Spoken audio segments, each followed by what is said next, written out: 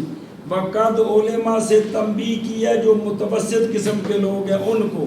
اور آگے جو الاسم ما دل کا ہے تو جو غبی ہیں ان کے لیے صراحت کر دی ہے تاکہ کوئی بھی محروم نہ رہے سب کو فیض مل جائے. آمین. مصنف علیہ الرحمٰن نے ہر طبیعت کا لحاظ رکھا ہے کہ طبیعتیں تین قسم کی ہے. آپ ماشاءاللہ سارے ذکی اس لیے آپ کو جو ہو رہی ہے. ہاں جی شاباش کہ طبیعتیں تین قسم کی ہیں. بعض ذکی ہیں بعض کو اس بات سے بعض بچوں سو جاتے ہیں سارے سمجھ آ گئی اشارے نال استاد تو لگا رو کر لیں. ہاں جی بعض کے صراحتاً تو جو وجہ اثر سے بھی تعریف سمجھ آئی ہے لیکن زکیوں کو جو اشارے سمجھتے ہیں. پھر قد علماء سے تنبیہ کی ہے جو متوسط قسم کے لوگ ہیں. اور پھر صراحت کیا ان کے لیے جو غبی ہیں تاکہ ان کو بھی سمجھ آ جائے کہ تعریف باقاعدہ تعریف اور تحقیق معلوم ہو گئی اس دلیل حصر کے ساتھ. معنی کرنے تعریف جامع معنی ہر ایک کی منہا ان تینوں سے جی. اور تحقیق معلوم ہو گئی اس دلیل حصر کے ساتھ تعریف جامع معنی ہر ایک کی ان تینوں سے. اور تحقیق معلوم ہو گئی اس دلیل حصر کے ساتھ تعریف جامع معنی ہر ایک کی ان سے. سمجھیے گل آخری گل ہو آشے نمبر لکھا جب الباب یہ جو قد علماء ہے نا قد علماء کون یہ واو ہے عاطفہ. یہ واو ہے عاطفہ تو واو عاطفہ کا معطوف لے ہوتا ہے. یہاں معطوف لے کو نہیں عطف کڑی شاید پایا پیچھے کی. ہاں جی شاباش. سوال ہے کہ وقت علماء جو واو ہے واو عاطفہ ہے تو واو عاطفہ کا دی ہے اس کا ما قبل معطوف لے ہوتا ہے. معطوف لے تے کیڑا جڑا جس سے عطف پایا ہے معطوف لے کوئی نہیں. اس کا جواب ایک جواب کہ یہ واو اعتراضیہ ہے. یہ واو اعتراضیہ ہے. کیا ہے یہ واو اعتراضیہ ہے. واو اعتراضیہ جو ہوتی ہے نا وہ سوال مقدر کا جواب ہوتا ہے. وہ سوال مقدر کا جواب ہوتا ہے. تو یہاں سوال ہوا کہ یہ جو تو نے دلیل دی اس کی خوبی کیا ہے. اس کی خوبی کیا ہے. تو وہ وقت علماء سے خوبی بیان کی جناب سادی وجہ اثر خوجی جن دے وچ تعریفہ بھی سمجھ آ اے خوبی بیان کی کیا کہ جواب یہ ہے کہ واو عاطفہ نہیں ہے مقدر کا جواب ہوتا ہے. واو عاطفہ نہیں ہے بلکہ یہ واو اعتراضیہ ہے. اے جواب ہو گیا بس. یہ مکی گل ہی نہیں. یہ واو جب عاطفہ نہیں تو عطف والا سوال ہی ختم ہو گیا. اب یہ ہے کہ واو اعتراضی نمی گل ہی اگلی واو اعتراضیہ جو ہوتی ہے وہ سوال مقدر کا جواب ہوتا ہے. سوال مقدر کا جواب ہوتی ہے. تو یہاں کون سا سوال ہے. سوال یہ ہے کہ یہ جو آپ کی وجہ اثر ہے اس کی خوبی کیا ہے. تو جواب دیا کہ اس کی خوبی یہ ہے کہ اس سے ہر ایک کی تعریف سمجھ آ گئی. سمجھیے گل. جی. تو یا دوسرا جواب بھی اور لکھے ہوتے کہ یہ واو عاطفہ ہے اور اس کا معطوف لے محذوف ہے. یہ واو معذوف ہے. او قد تبینا و قد علما. قد تحقیق واضح ہو گئی اور تحقیق معلوم ہو گئی. اس توجہ اثر کے ساتھ تعریف آ رہی. تو قد علما سے پہلے قد تبینا مقدر ہے, وہ معطوف علیہ ہے, اس پر اس کا عطف ہے. ہاں جی. دوسرا جواب یہ ہے کہ یہ واو عاطفہ ہے اور اس کا معطوف علیہ محذوف ہے, مقدر ہے. وہ ہے قد تبینا و قد علما. قد تبینا و قد علما.